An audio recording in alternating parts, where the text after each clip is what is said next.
So we were dealing with the 16th mantra. Before that, it is a very important one.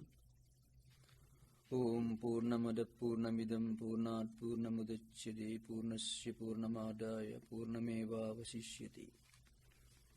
In the 16th mantra, we were discussing the prayer of a spiritually oriented man who had led a good life, who have been worshipping Surya or the sun god as the creator and sustainer of this world and the regulator of this world. These three verses, 16, 17 and 18, they constitute the prayer that naturally comes to a spiritual aspirant who has led a pure life. Before entering this subject again, I must explain what is meant by death in the Vedic Upanishad literature. I think I mentioned earlier, in Vedic or Upanishadic scheme of life, existence is conceived not as a straight line progression, but as a cycle.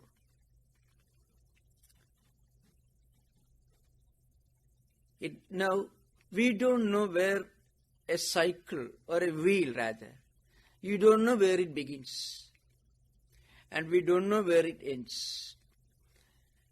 Every point is a beginning and end and middle also. So, and this is applicable to human life and also the entire creation. At the micro level, every living being is moving through this cycle, and this is a common philosophy which binds Buddhism and Hindu philosophy together. Two important concepts. One is the theory of reincarnation, rebirth, and the law of karma. These two are interrelated, and these two ideas are common in both Buddhism and also Vedic or Upanishadic scheme of life.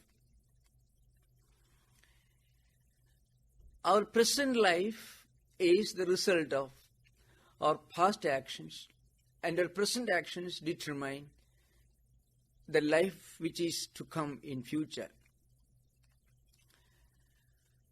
And when a man realizes that he is something beyond this entity which comes and goes, when he realizes that he is something beyond this jiva or individual soul which rotates along with this wheel, when he realizes that he is something distinct from this, he realizes that he is the soul, the Atman, the supreme reality, supreme consciousness. The other way is also correct. When he realizes that he is the supreme consciousness, he comes out of this veil. But this is possible only when he develops detachment. Detachment here should be understood to mean non-attachment. When he performs his work without any desire, when he is established in unselfishness, when he is not bound by any desire,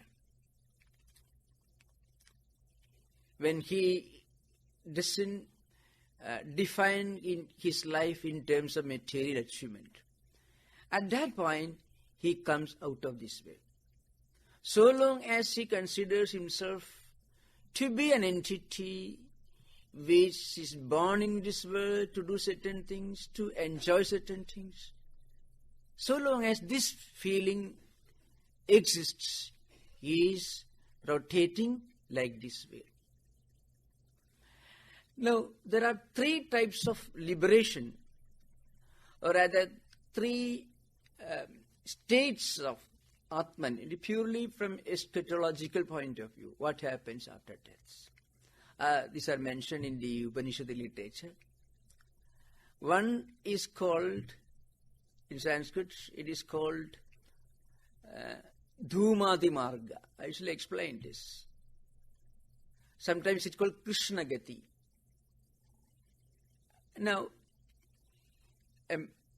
anybody who lives a selfish life, who performs everything with a strong attachment, with strong motive, who can never think of anything beyond the empirical.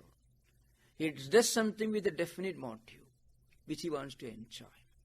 Such people are said to follow the path of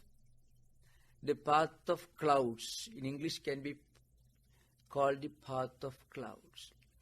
So the Vedic or Paurani literature says when a selfish man dies, when his body is burned, there will be a lot of smoke coming out. And when a spiritually enlightened person dies, when his body is burnt, there will be effulgent light, and the flame will be very effulgent.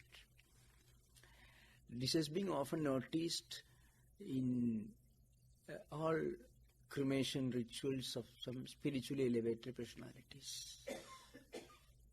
You don't ask the question what happens when we send a body to the electric machine where everything is burnt away. That's a different matter. This is an old concept, mind you, but we can see some logic behind. So the second path is called Archiradi Marga. Archi actually means an effulgent flame. See, when something is burning, if there is effulgent flame, there will be a curve at the end of the flame. This is called Archi, means it is associated with light, associated with enlightenment, and associated with knowledge and whiteness. This is what happens to a man who is enlightened, who leads a selfless life, who is established in unselfishness, and who performs religious penances, puja or worship or meditation or prayer or whatever may be. Such a man follows the path of flame, path of light. It is called Archiradi Marga in Sanskrit. I won't load you with too many technical terms. So in the Gita you find Agnir Jyoti Rakashukla Shanmasa Uttarayanam Tatra Prayata Gechanti Brahma Vido Janaha. You find this verse in the 8th chapter of the Bhagavad Gita.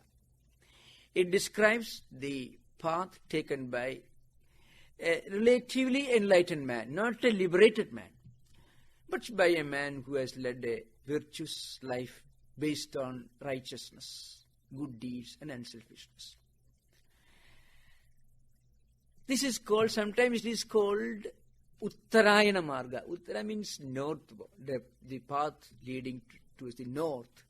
So the name is Uttarayana Marga, or the path of light, the path of effulgence, etc.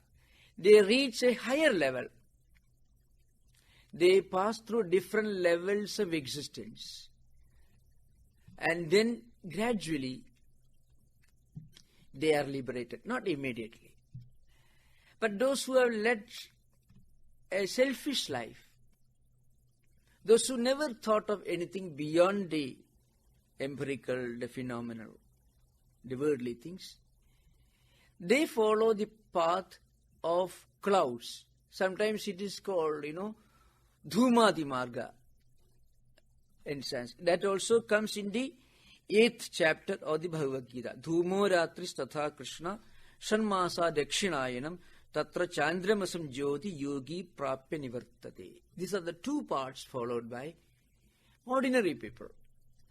Those who lead a very unselfish life, those who are relatively enlightened, those who have a transcendental idea of existence, those who are not satisfied with food, clothing, and everything that is related to worldly life, those who have gone beyond this desire, they follow the path of light. And those who are just the opposite, people who are immersed in worldliness, not very different from animals. Animals, of course, they don't plan, they don't scheme, they don't organize.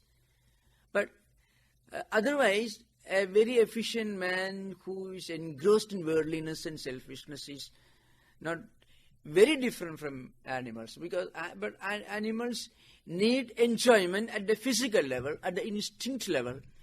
Man wants to enjoy at the mental and intellectual level, but that again is related to the enjoyment at the bodily level. These are two parts. Now, a third path is explained in the Upanishad. That's what we are coming to. All these are mentioned here. The third path is called, in some place called Jivan Mukti, means liberation when you are living in this world. Not a post-mortem attainment. Liberation right in this world. Is it possible for one to live in this world, perform all the duties and responsibilities of a common man, and still be liberated? It may be contradiction terms, but Upanishad says it is possible. So Jivan api mukta means somebody who is liberated even when he is alive.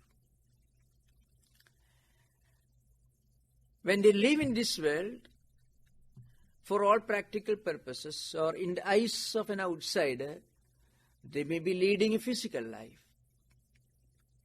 They also need food, they also need water when they are thirsty or hungry. They also need protection from sunlight and rain, that's true. But when they live in this world, they look at this world not as a participant in the play of worldly life, but as a spectator. Just as you watch a drama being played out on a stage, you are not a participant in the drama. That is the attitude of the Jivan Muktas. A number of examples can be cited in the history of Vedantic tradition. The latest perhaps is Sri Ramakrishna, and later in 20th century, some of you must have heard about Ramana Maharshi. And there are still many, even after Ramana Maharshi also there have been quite a few. But Ramana Maharshi is an example, perhaps he is relatively more well known in today's, because he lived close to our own times. He passed away around maybe 1954, around that time. So 54, 52.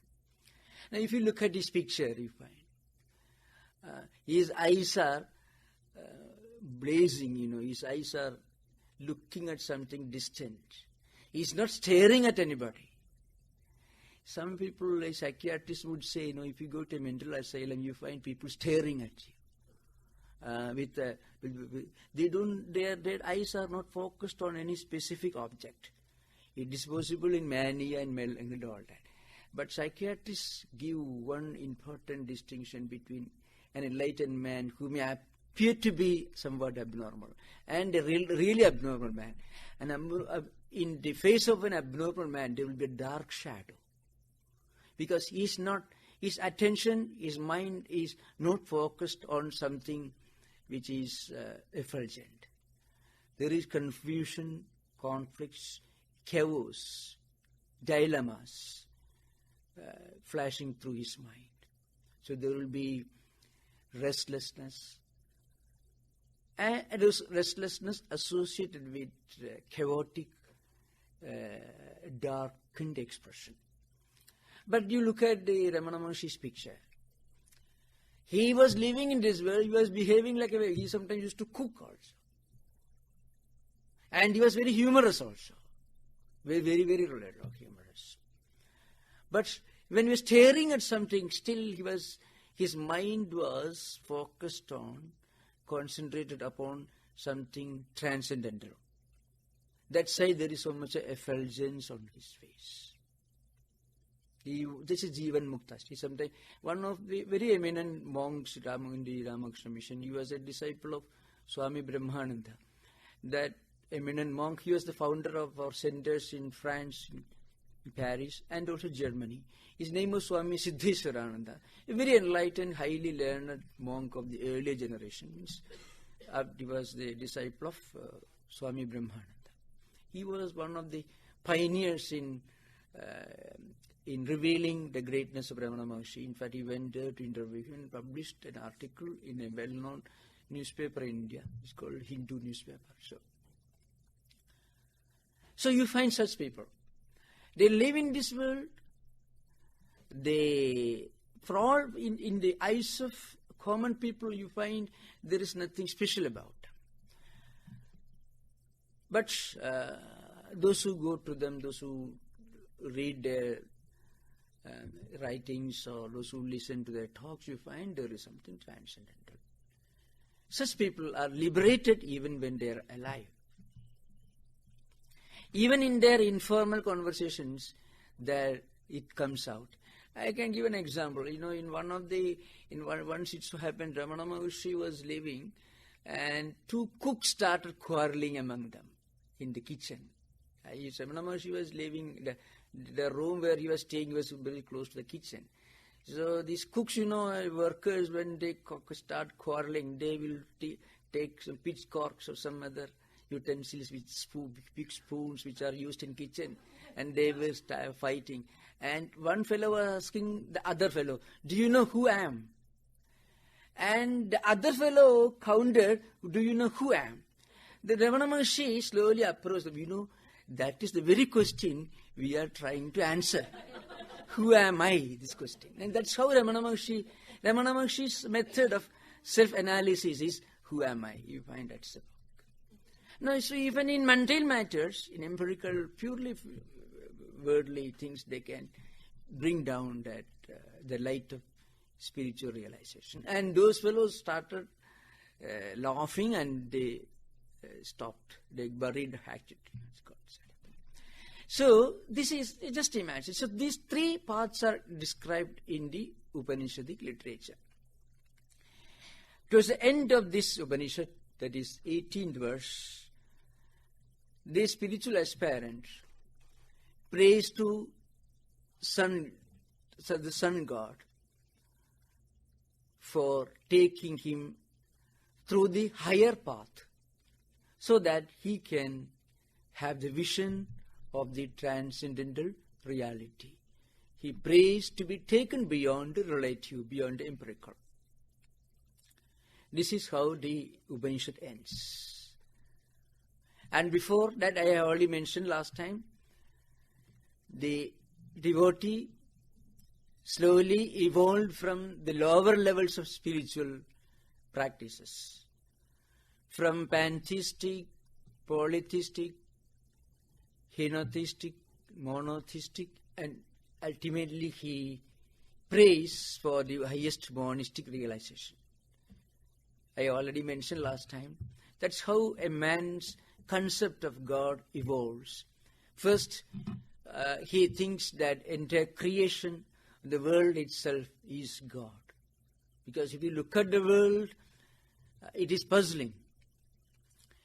If you try to analyze every little bit of worldly events, even things that happen in our daily life, if you analyze one after another, 1, 2, 3, then you will find you can never come to the end of the journey. You can never come to a definite answer. That's the problem with modern science. Science is trying to explain the world from a purely analytical point of view. And it is never possible. One after another, you cannot solve the mystery of life. But you can very easily solve the problem if you look at the world as a single substance. And the Vedantic explanation of the world is that world is nothing but a play. I already explained last time. You don't go for a definite plan behind the play. A play doesn't have a purpose. So the world as it exists, if you approach it from a philosophical, spiritual point of view, you can say it is something beyond description. Then the problem is solved. But if you try to explain the world bit by bit, then there is no end to the end, because the world is expanding, the universe is expanding, the galaxies are expanding. So how many stars and how many planets are in the world, nobody knows.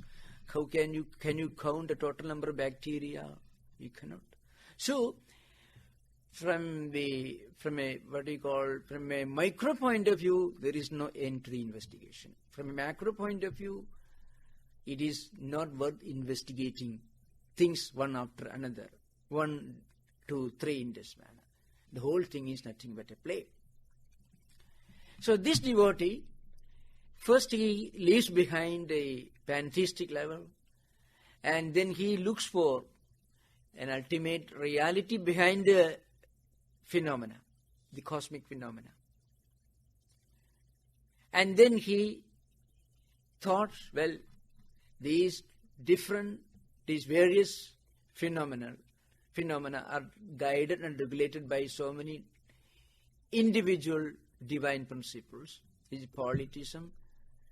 And then ultimately he comes to the conclusion that sun is the supreme reality. There are two important symbols which are used in these literature. One is sun, the other is Omkara, Pranava. Third one you find very often called Agni. There are three symbols you find here: Agni, Surya and Pranava. So you find here, towards the end you find it is stated here, Om Kradosmara Kritam Smara. So Omkara comes, then Surya comes, that is sun, and also Agni. So these are different symbols. Agni and Surya, these are two different ideas of God mentioned in the Rigvedic literature. Omkara is a higher symbol. Omkara comes very close to symbolize the indescribable reality. A, U, Ma. In Sanskrit language, these three letters constitute Omkara. Om, you find a symbol, you find Omkara. A, U and Ma. This Omkara, or Pranava sometimes it is called Om, it symbolizes our entire concept of wisdom and experience. All that we can know of, all the supreme knowledge or wisdom that we can conceive of, and all the experience that we can conceive of in waking state, in dream state, and in deep sleep states, all these are included in Omkara. So, Akara symbolizes the experience related to waking state, Ukara symbolizes the experience related to dream states, and Makara symbolizes the experience related to deep sleep states, and the entire idea of knowledge, learning and experience are contents in Omkara. But it also points to the supreme reality beyond this. See, as I said, our whole knowledge can be analyzed in terms of what we experience when we are awake, and what we experience when we are dreaming, and our experience of deep sleep. These are the only three experiences we can think of. Either we are awake, or when we go to sleep, or we go to sleep. While sleeping, we will either dream or we will be immersed in deep sleep. These are the three states of human experience. What we experience in waking state is different from what we experience in dream state. But it cannot be completely separated or different. There will be some connection. While dreaming, we may reach from San Francisco to Chicago within split second. In waking state, it may require 6 hours. That's all. So there is the difference with regard to time. And also we may go to sleep here. When we are awake, we are here, we go to sleep here. When we dream, we may dream that we have reached perhaps another planet. So there is the difference with regard to space. And our waking experiences are rather gross in nature, because we need the 5 senses of perception and also the senses of action plus mind. Then only we can have experience in waking state. In dream state, we can have these experiences purely at the mental level without any participation by any of the 5 senses, either senses of perception or senses of action. So one is gross, other is subtle. But in deep sleep state, we don't have an experience that we are aware of. We have the experience, but we are aware of that experience only when we come out of this deep sleep. That's a Vedantic analysis. All these are included in Omkara. But it also points out something beyond this. One reality or Atman which is present when we are in the waking state, and present when we are in dream state, and also present when we are in deep sleep states. That is what is indicated by Omkara. And this Omkara symbolizes the transcendental reality, the reality which is beyond form, beyond name, beyond definition, beyond description, which cannot be called either sun or fire or anything. So Omkara is only a symbol. It is not the name of the absolute reality. It points to something which is even beyond that. The devotee who has led a very happy and also virtuous life ultimately prays his Ishta, means the God whom he has been praying to, whom he has been worshipping all his life. Please show me your transcendental nature. When I see your form, it is only the empirical nature. Please show me your ultimate, transcendental, formless nature. And when that reality is realized, then the devotee realizes that the supreme truth in that reality is not essentially different from himself.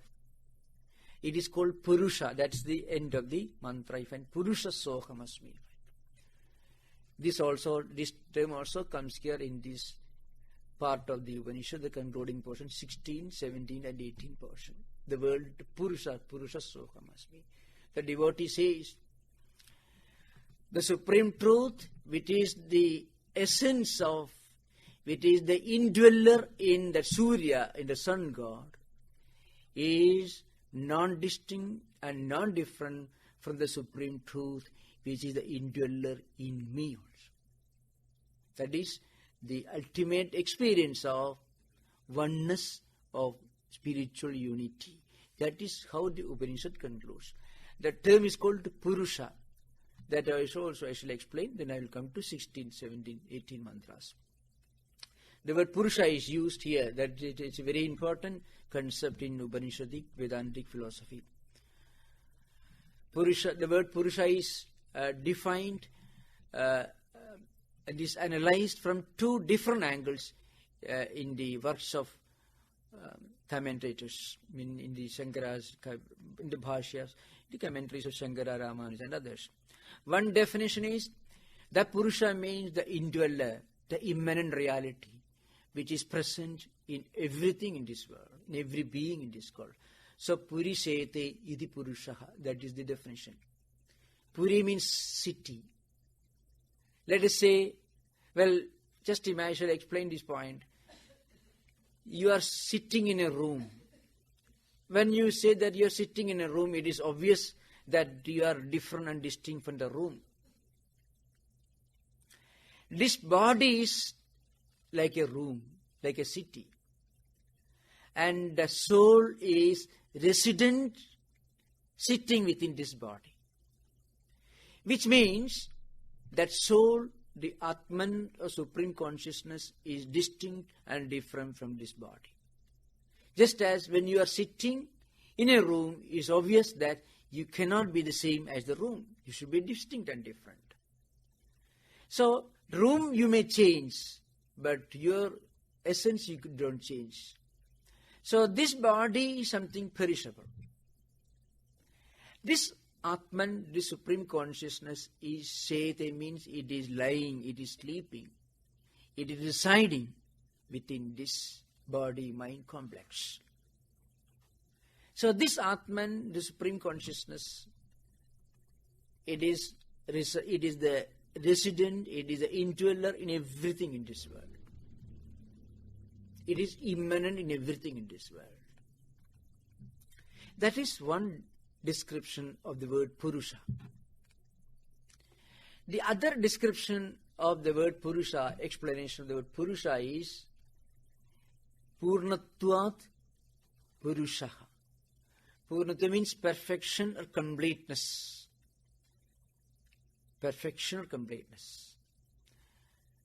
Purusha is conceived as a term used to denote one important characteristic of the Supreme Reality. It is perfect in itself. Perfection, in the word perfection,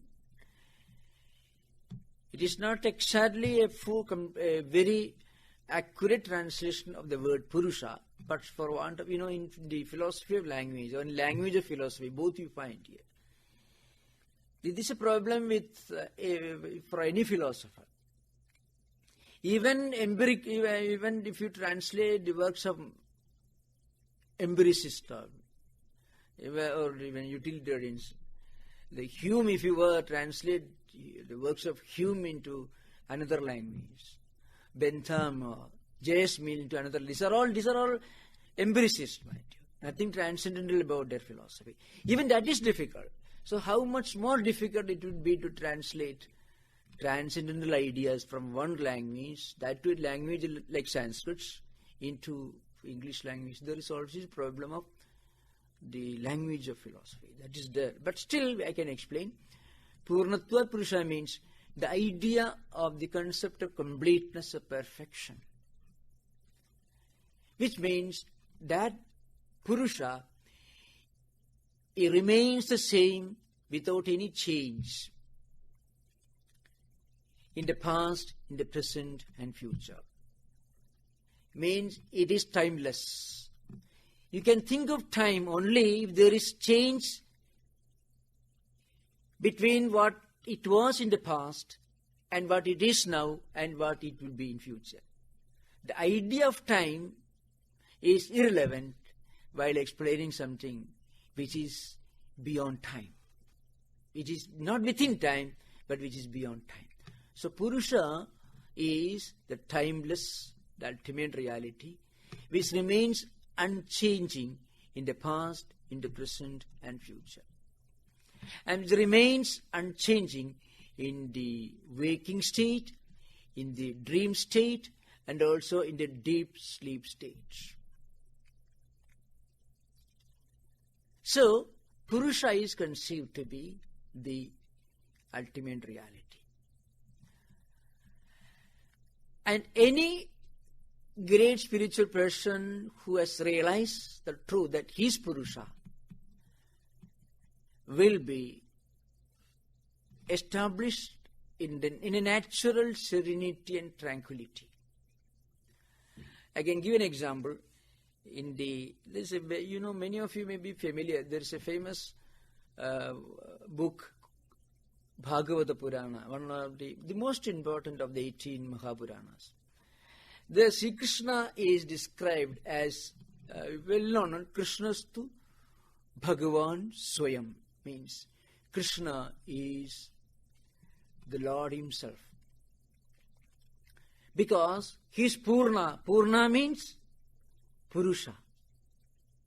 He is the Purusha. So Purnatvat Purusha. So if you read either Gita or Bhagavata Purana, many of these books, one important characteristic of Krishna is that he never laughs and he is never sad and he never doubts.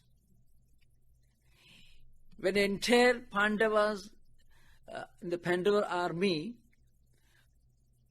was facing a great crisis because mighty warriors of those days were assembled in the opposite camp, Bhishma, Karna and others, Drona and others. All the Pandavas were a bit perturbed, but Krishna, who was on the Pandavas' side, was not perturbed. And when he had to bless the great devotees who prayed to him, then also he was smiling. When a great crisis came, then also he was smiling. There was always it is not a worldly smile, it is a spiritual transcendental smile. The smile of a man who can see the past, present and future as a single dimension of time. See, if you know that your problems will come to an end tomorrow, then you won't be too sad when you are facing the problem today. And if you know that your happy condition which you are enjoying now will not be there tomorrow, then also you will not be overjoyed. So when you are aware of the entire experience which is spread out within these 3 points of time, past, present and future, you will not doubt, you will not be overjoyed, and you will not be sad, you will not be grief-stricken. You will be perfectly established in an equanimity of mind. Krishna himself says, yogastha kuru karmani sangam tektva adhananjaya siddhya siddho samo bhutva samattam yoga uchyate. Yoga is explained as that state of mind when your mind remains in a state of perfect equanimity, no matter what happens tomorrow. This is the characteristic of a yogi. Now, the devotee prays, you can find towards the last, yes, in the 16th verse you find here, the devotee prays. The prayer is this: Pushan Ekarshe Yama Surya Prajapatya Resmin Vyuha, etc. O sun, it's called, see, Pushan Ekarshe Yama Surya Prajapatya Vyuha Resmin Samuha Tejo Yette Rupam Kalyanatamam Tatte Pasyami Yoso Aso Purusha Sohamasmi. The devotee concludes, I shall come to sloka again. The devotee concludes, Te Kalyanatamam Rupam Aham Pasyami. I am seeing in front of me that effulgent form of yours, that auspicious form of yours. That means when the form which is naturally revealed, when the golden risk of name and form, the golden risk of empirical or relative reality is removed, I can see the transcendental reality of yours. That's what I'm seeing in front of me. So the sun as a visible entity has vanished, but the sun, the transcendental reality, is manifesting in front of this devotee. So he says, no, I am seeing in front of me your auspicious, your effulgent form. What is that form? That form is Purusha. You are in your true nature, you are the Purusha. Means the immanent reality and also the transcendental reality and omniscient reality. So the devotee says that Purusha is yourself. And that Purusha is the immanent reality, the indweller within me as well.